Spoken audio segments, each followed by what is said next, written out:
it's very gratifying to see one's own progress. I'm very pleased with mine, frankly, because people want to fight, and I talk a lot about learning to think for yourself, but most people don't really engage in thinking. It's surface level talking points, and people always wanting to pile in on the latest left wing versus right wing topic du jour. And the one that's doing the rounds as we speak is that I've not actually looked into the details of, you know, the bill or the law, blah blah blah, but it's about smacking which is violence.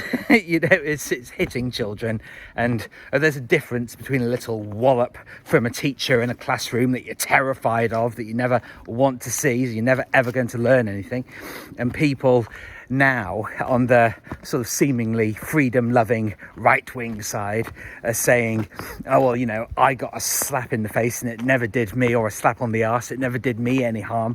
And then you look at the lives that these people have actually gone on to lead from said abuse, and you see that it's all about fighting and anger and nothing being good enough, and saying, oh well, the thing is, there are all of these errant children running around doing crazy things.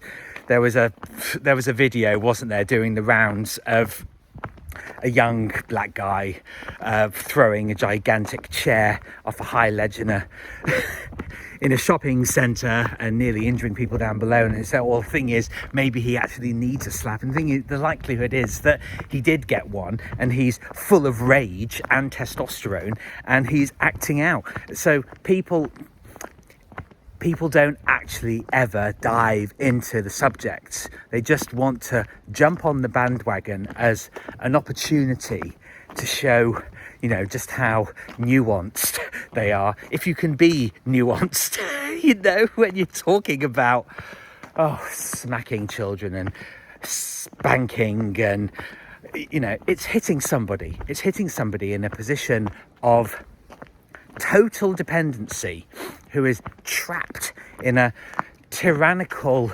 position where they're not in a position to be able to look after themselves when they're 9-year-olds and they've got a violent mother at home. I remember there was somebody that I worked with in the city of London, worked in an insurance company. It was actually quite an enjoyable job in some ways. And he'd been born in the UK, but came from a Nigerian background. And the thing is, I still don't know to this day if this is true, but I have heard things about Nigerian mothers being sort of quite vicious on a few occasions. And he said that she used to hit him so hard that he got lacerations in his skin, and that she would put pepper into them. Now, the thing is, I don't know if he was trying to impress me or something, or looking for a heightened sense of sympathy. But I thought, well, even if this story is half true, fuck me, it's horrible, you know? So you encounter these people. But I think the point that we can miss in all of these online discussions about whether we should or shouldn't be doing something is one side will always ignore the fact that their opponents might actually have a bit of a point. It's why they get annoyed, because, oh, well, actually, yeah, there is some truth to what they're saying, but I'm going to disagree with it because I'm on the trad conservative side of things, or what, you know. And it's all why I talk about personal responsibility, is not allowing myself to get involved in these petty disputes and lower myself to a level where I'm just being really reactive. And I talked about this particular example on my Instagram. I do a different video on Instagram than I do here on YouTube. So I recommend that you go over to the Instagram channel and have a look. But it was basically about a YouTube video that I recorded a few days ago. And you'll see it's got the thumbnail "Let It Rip" on it. And this particular guy got involved in a bit of a discussion with him, and he was saying democracy's dead, it's the age of oligarchy, and using all these different terms. And I'm thinking, well, yeah, but all of this is reactionary, it's all passive, because you're using the language of the enemy, you're using language of people who don't want you to thrive, don't want you to prosper. And certainly by their actions, you know, as a wise old man once said, by his fruits shall you know him. If you're using all of these different political terms, cultural terms, the likelihood is you're playing somebody else's game. You're not living your own life if you're constantly saying, oh, well, the thing is democracy's over. Maybe democracy never happened. And I did say this to him, well, how do you know that we've ever had democracy? Certain people say that democracy is the rule of the demos, the people. Some people say it's the rule of the mob rule. We're always engaging in the symptoms, we're always engaging in the distractions rather than looking, which is my focus, at the principles. How do I live a better life, thus enabling me to be more useful, more productive, more creative, more joyful, so that we can actually achieve great ends in the world and get to those ends via noble means. How you win matters. And if you're engaged in Twitter spats, you're not going to get anything meaningful out of that. You're going to grandstand, and you're going to show just how virtuous and intelligent and wise you are, you know, setting yourself up as a great sage for the ages. But to me, when I first saw that, you know, spanking is being banned everywhere, I thought, good, because violence doesn't ever actually achieve anything lasting in the end. And if we don't know this by now, I don't think we're ever going to know it. You're always going to get people that want to join the fracas. They're going to want the drama of it all. And this is why I love the progress that I'm making, because I used to get dragged into, allow myself to get dragged into these things, involving myself and creating mountains out of molehills, because I wanted to be noticed for how wise I was. I indulged my own ego in an enormous way.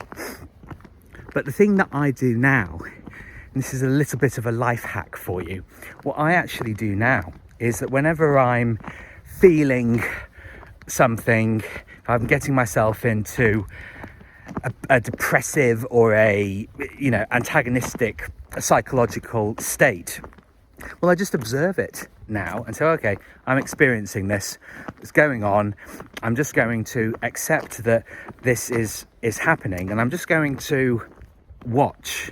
I'm going to slow myself down. I'm going to give myself the opportunity of seeing this situation as rationally and as calmly and as non-judgmentally, as kindly as I possibly can, because I know that my power resides in being ultra conscious, of being open and honest, and accepting that I have a huge amount of feeling and emotion because of the upbringing that I had.